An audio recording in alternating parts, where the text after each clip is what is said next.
Si Lito ay may hardin. Gusto niyang magtanim. Kumuha siya ng isang buto. Maliit na bilog na buto. Naghukay si Lito sa lupa. Malalim ng kaunti. Inilagay niya ang buto doon. Tinabyunan niya ito ng lupa. Matulog ka, buto, bulong niya. Inaasahan niya itong tatubo. Araw-araw, binibisita niya ito. Kailangan itong alagaan. Dinidiligan niya ito ng dahan-dahan. Para kang umiinom, sabi niya. Lumipas ang isang linggo, walang makita si Lito. Medyo nalungkot siya, pero hindi siya tumigil.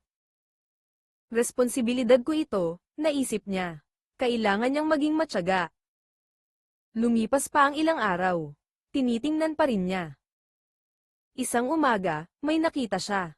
May sumibol na maliit na bagay. Isang maliit na sibol, ang simula ng halaman. Wow! Kaya pala, sigaw ni Lito. Ang hirap ay nagbunga. Lalo niya itong inalagaan, mas madalas siyang dumidilig. Lumaki ang sibol, naging mas matatag ito. Nagkaroon ito ng maraming dahon. Malaki na ang kanyang halaman. At isang araw, may bulaklak. Kulay dilaw na bulaklak. Masaya si Lito sa kanyang trabaho. Nagbunga ang pag-aalaga niya. Alagaan ang kalikasan, at ito'y gaganda para sa iyo.